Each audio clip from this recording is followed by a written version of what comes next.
Welcome to Michigan Divorce Matters. My name is Robert Hack. I'm a psychotherapist and divorce mediator.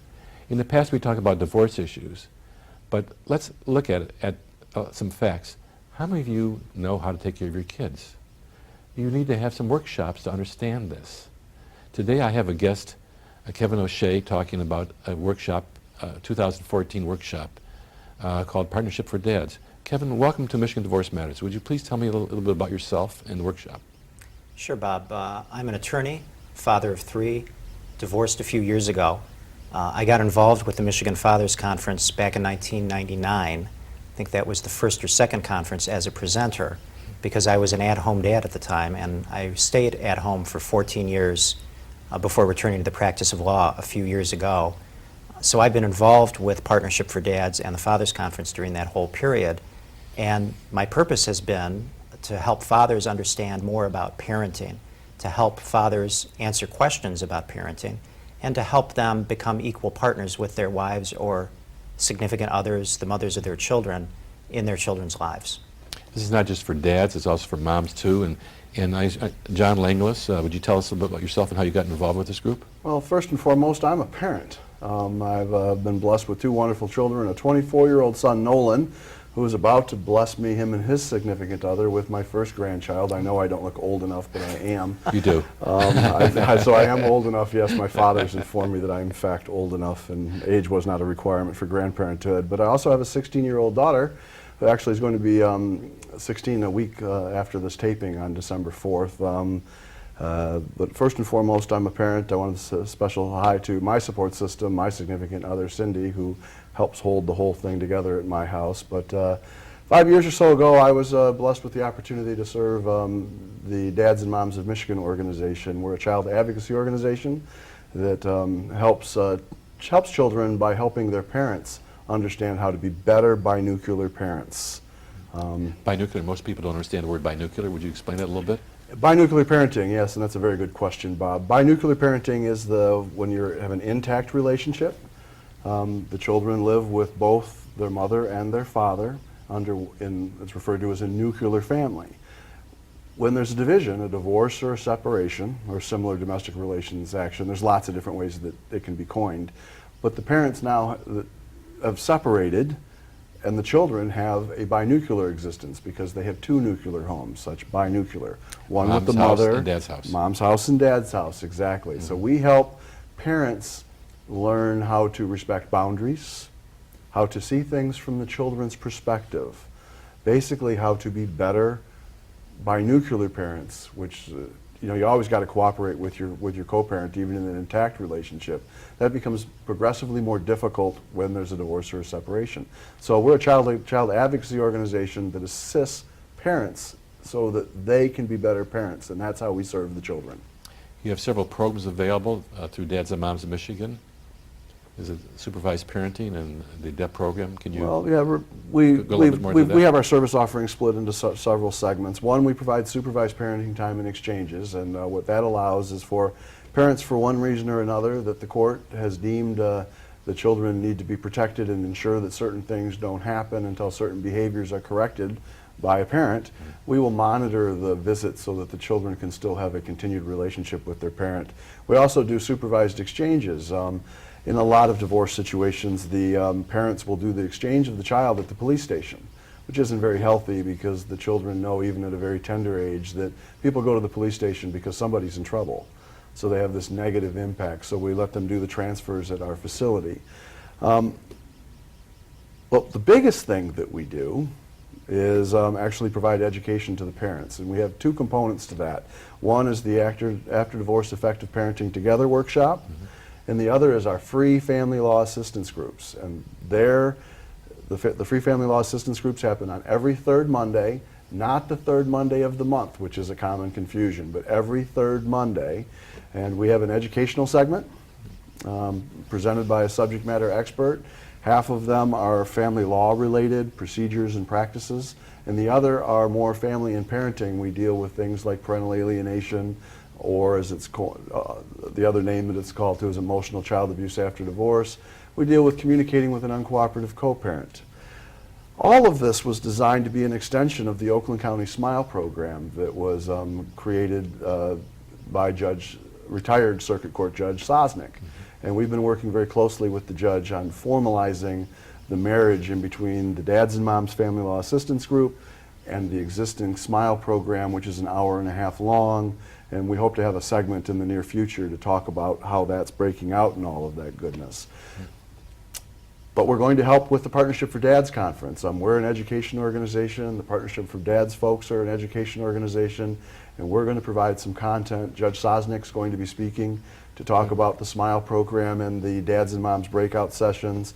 And we're going to have Judge Ryan, who is a probate judge in Oakland County, but before she was a judge was one of the better family law attorneys out there, so she understands parental alienation at a very high level. And she's going to be joined by Dr. Dahlia Berkovitz, who's on our board of directors of Dads and Moms in Michigan. And they're going to talk about how you can cope with being an alienated parent and still leave a lasting impression or legacy on your children's lives, no matter what situation is presented to you as a father or as a parent, that it's how you react to that situation that ends up being the true legacy for your children. And our children are all of our legacies, whether we want to accept that or not. We're here today and we're going to create the next wave of humanity that is our children. And there is no bigger responsibility as a human than being a parent. So, Kevin, would you talk about your partnership on this program, the Partnership for Dads and Dads and Moms in Michigan? Sure. How that's working out? Absolutely. It's a terrific opportunity for both groups to reach out beyond our normal audiences. Mm-hmm. And John mentions the legacy of a father, which feeds in perfectly into what we're hoping to accomplish at the 2014 Michigan Fathers Conference. That'll be what date? That's on February 8th. It's a Saturday. Where? And it's at the Oakland Schools Center, which is in Waterford, off North Telegraph, just west of the Oakland County Court complex. Beautiful facility donated by Oakland Schools. They're a fantastic supporter of the event and have been for many years. They have a terrific facility in that off the main atrium there's a classroom called the Fishbowl, which is a glass enclosed room, and that's going to be the headquarters for Dads and Moms of Michigan during the conference. And there's going to be programming in the Fishbowl throughout the day that's specifically targeted for divorced and never married dads and moms too, because of course women are welcome at the event and we always have moms attend the Fathers Conference. And John's already talked a little bit about some of that programming, but the idea is to show that the program is for dads from all walks of life, that it's not just for dads who are married, it's not just for dads who are married for the first time. We all have different experiences, and the focus should be on being better fathers for our children. So the theme for this year's event, for example, tying in with what John just mentioned, is a father's legacy. And as John says, we all leave our children a legacy. They are our legacy. And it's very important for us to understand how influential we are in their lives, both for positive and for negative. And this past year, one of the founders of our group, Tom Fitzpatrick, who actually was the first keynote speaker at the very first event in 1999, passed away after a long illness. So one of the things that led us to develop the theme of a father's legacy was to honor Tom, because he was such a popular speaker. He was a therapist for families and couples, and he was an eloquent voice for the important role that fathers can play in their children's lives. So partially in memory of Tom, we're bringing in a young lady named Alex Zaslow to be the keynote speaker at the event this year. And Alex's father, Jeff Zaslow, was a great supporter of our group, was a reporter for the Wall Street Journal, and wrote many best-selling books, including a book called The Last Lecture, which was #1 on the bestseller list for a couple of years. Several years ago, Jeff was our keynote speaker talking about the legacy that a father can leave. Tragically, a year later, he was killed in an accident. And Alex is now a young lady working in New York. She's generously offered to come back and talk about her father, his legacy, and the positive things we can leave our children, whether we are, I hope we're all going to be here for a long time, but we don't know. And whether we're going to be here for a short time or a long time, our children will remember us and live in our shadow to some extent. So it's very important that we understand that theme. You have other speakers, I think, if I recall, Chris Edwards, Channel 7 newscaster, has been a speaker there too. Yeah, Chris has been our host for the event for several years. Yeah. He'll be kicking off the event, and then he'll also be hosting the end of the day event where we bring all the fathers together for an interactive discussion. So we have a good powerhouse of speakers to talk about various good, several events. And I kind of use the analogy that mom and dad, when your child's born, how many times did you find a book pop out on how to take care of that kid exactly? How did you learn how to be a parent? It's called Read a Book. In my area, it was called Dr. Spock, and what I look at. So this is a way of educating dads, and also women. Moms are invited to this conference. Absolutely. So we can learn together how to parent our kids better. That's Is right. that basically the premise? Yeah, and Bob, one of the things I've learned over the years is that women are much more likely to read the books. I You're think right. maybe all of us had the experience when we were expecting our first children that our wives had a huge stack of books on the nightstand, and we didn't have any. And either that's because we already knew it or we didn't know how much we didn't know. But I find, I've been in parenting education for almost 20 years now, and I find women are much more likely to step forward and agree that they don't know something about parenting and try to learn about it. Men are less likely to do that. I don't think that's because they're arrogant or egotistical. We're all very busy. It's their biological makeup, I think. Perhaps. Biological makeup, mentality for men and women are different. And men respond very well to the idea of a live workshop, a live keynote from someone who's knowledgeable, someone who's like them. We don't tend to bring in national experts, quote unquote, to speak at the conference because we find it's much more relatable for men to hear from people who are more like them. Doesn't mean it's all men. We have female presenters. As I mentioned, Alex Zaslow is going to be the keynote this year. But what it does mean is that we do try to present things in a way that's acceptable or is more likely to reach men. And men are unlikely to sit down and read a 300-page parenting book, but every year we get hundreds of men to come to the event and learn and interact, hear from other men about what it takes to be a great dad. I assume you have some handouts, so in case when I'm at a conference, there's something I can take back with me as a member. Absolutely. What time does it begin? Registration starts at 8 a.m. Yes. and then the program begins towards 9 a.m. It just depends on Yeah. how many people we have to run through registration. And is it an all-day workshop, or? It is. It's set up so that there's a keynote address in the morning. Actually, Mojo in the Morning from the radio program is going to do a kickoff at the very beginning, and then Alex will speak, and then there will be the first set of workshops, which are on more specific topics, and those are all available on the website, partnershipfordads.org. Then there's a luncheon, and then there are 2 more workshops in the afternoon. And at the end of the day, there's a workshop where we bring all the men together back into the main room, and we have an interactive discussion that Chris Edwards leads about several of the topics that have been touched upon during the day. I was there last year, and I thought it was a very interesting workshop. But some workshops, I want to go to both of them at the same time. what can we do? You have handouts to help me We follow? do, and every year we try to structure the workshops with that in mind because we know that people sometimes encounter conflict. So we do audio recording of all the workshops, and that's available on our website. So if you want to listen to it, you can. We do videotaping of the main event and a couple of the other workshops, and again, that's available on partnershipfordads.org. And Dads and Moms of Michigan is working as a partnership with us, or tell me more about We've been working together for years. Yes. We're both education organizations. Dads and Moms of Michigan is very gender neutral. We deal mostly with co-parenting, people that are divorced or separated or one of the many, many variants of it.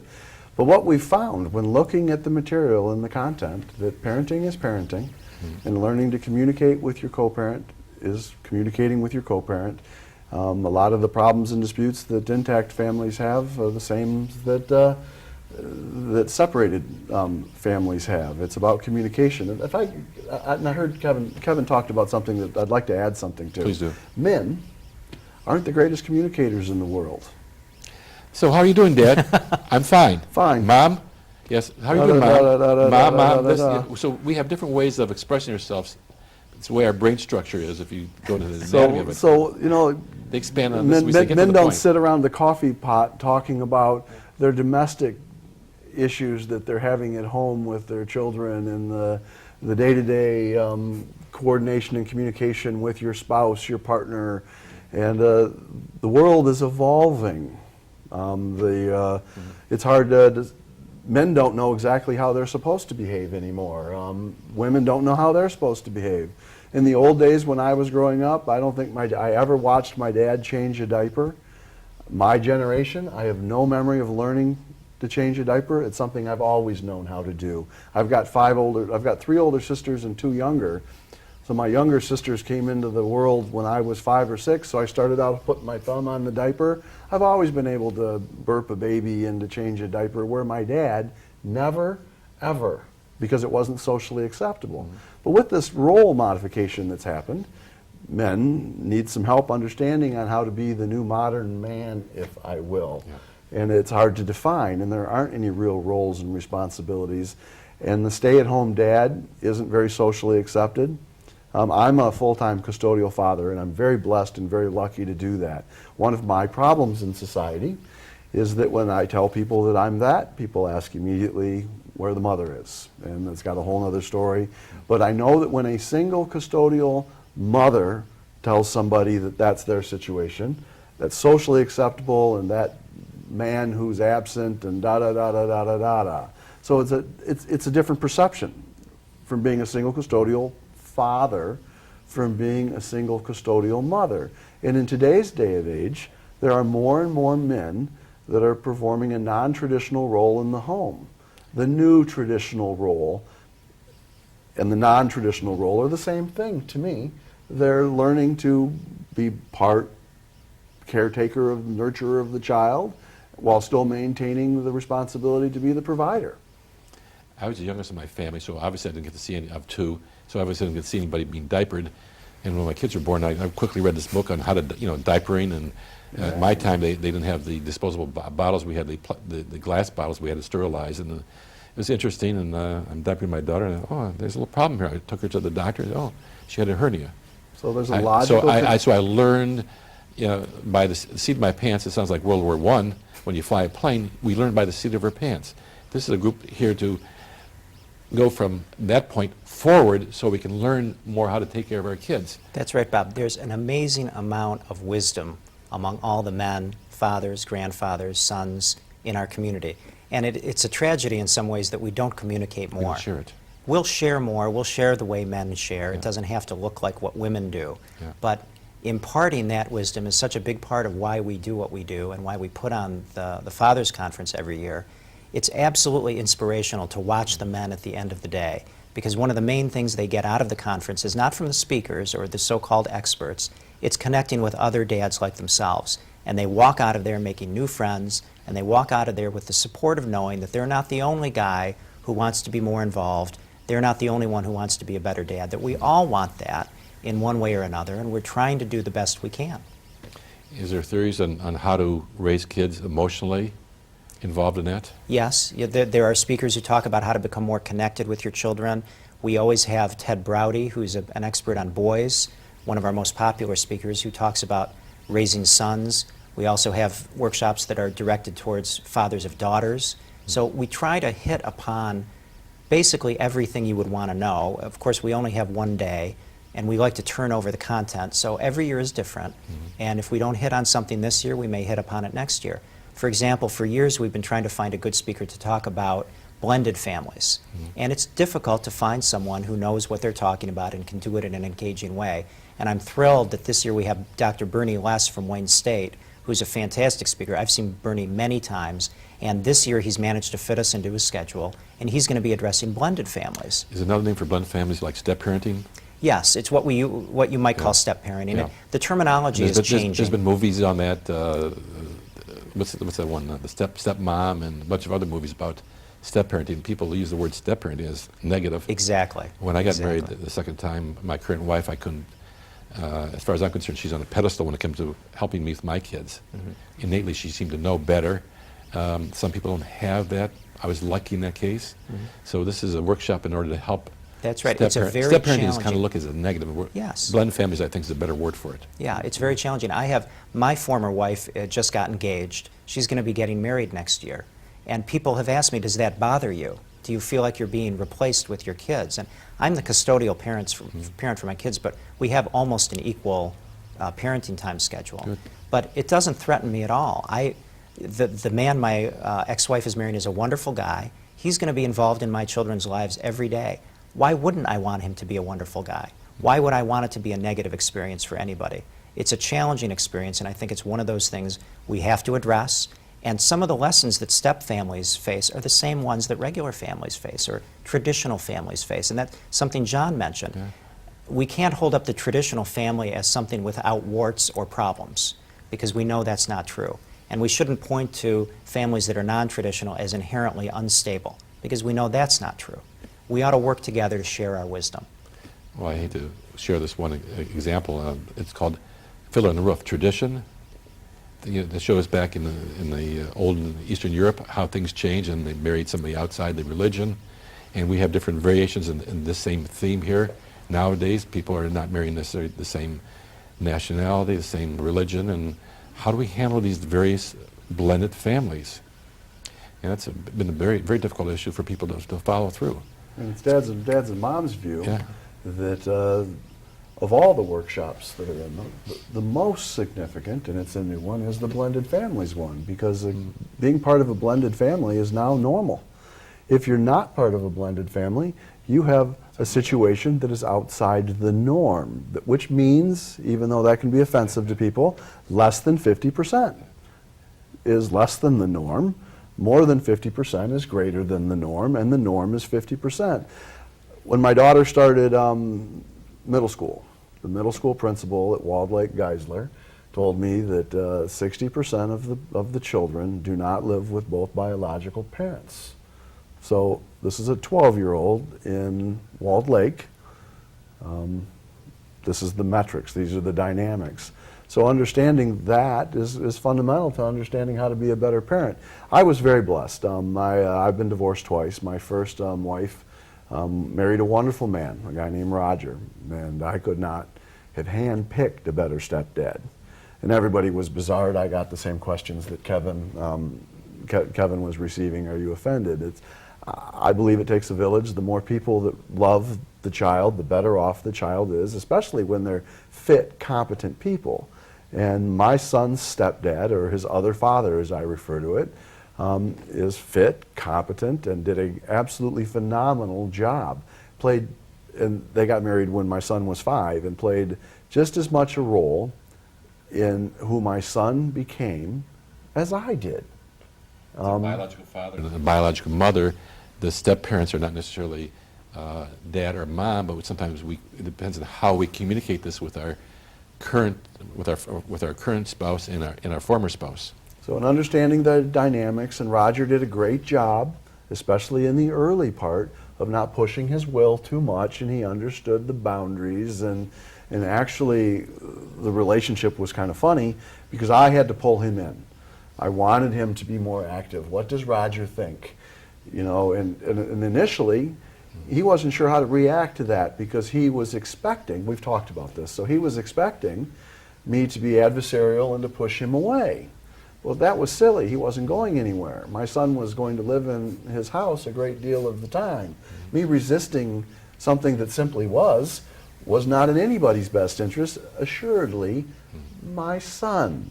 So I saw it out of my son's eyes. He was going to have 2 positive, productive role models. Good. At a minimum 1, Roger, and then I was going to try to coach myself up a little bit to step up to the table. In all seriousness, my son was blessed that he had 2 dads. Part of this partnership for dads is educating the general public, dads and moms, about, we got all kinds of rumors. We had therapists in the past that, I don't want to mention the therapist's name, I don't want his book to be read again. He says, you got to reason everything with the kids. Well, what's discipline mean? How do we discipline the kids? A lot of times we hear about timeouts, taking like punishments, and there's all kinds of theories on how do you discipline a kid nowadays. We need to educate our parents, our parents nowadays, how can we best work with kids when there's a problem, to avoid problems. Is that being addressed in the workshop? It is. We always have discipline-oriented workshops. That's something that's always addressed within the specialized workshops that are for boys and girls, because discipline issues are very different for sons and daughters. And I think our presenters do a great job of explaining that.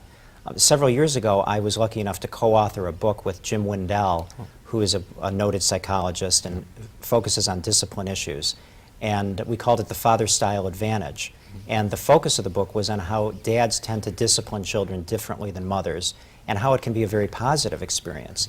And the idea was that men and women, moms and dads, complement each other in a good way, and that doing it all her way or doing it all his way is not the best way, that the best way is a cooperative fashion. And I think one of the things people struggle with is that roles are changing so rapidly, as John mentioned, and as you mentioned, socially, the family is changing at a tremendously rapid rate, and it's threatening to a lot of people because the traditional, quote-unquote, family was so traditional for so long, people thought it was something that would never change. What's traditional nowadays? Exactly. Traditional nowadays The name is, wasn't the term the same is as in outmoded. 1900. It's outmoded. Yes, That's right. entirely. So that does Yeah. confront parents with a lot of discipline problems, and part of the issue is that there are more people involved in that decision-making process. It's not just a stay-at-home mom dealing with the problem or saying, wait until your father gets home. Yeah. It's a bigger community, but it can be a very positive development if it's looked at the right way. I remember seeing a little cartoon. This is when basically men were more in the workplace than women,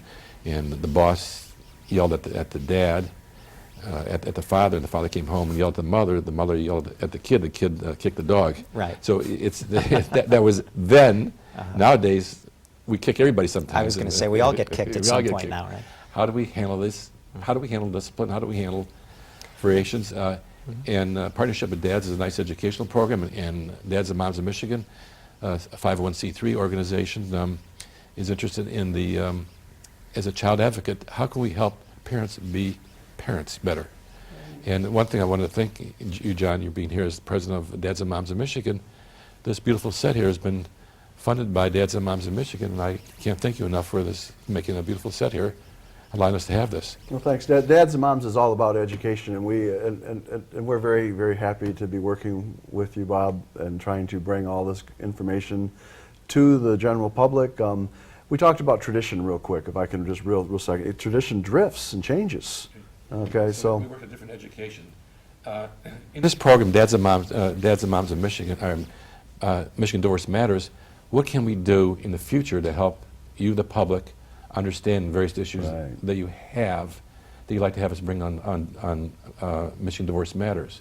We're here to help you educate your children on various issues of divorce. And I'd like to thank John, thank you very much, and Kevin. A pleasure. For being here to help educate our public. What can we do to help you? If you, the public, have a thought of a program you'd like to see on Michigan Divorce Matters, feel free to email me. You'll see it on the website at rmhack.com, or call me at 248-335-6000. We're here to help you, the public, on various issues of parenting and divorce. Thank you for watching Michigan Divorce Matters. I appreciate your thoughts.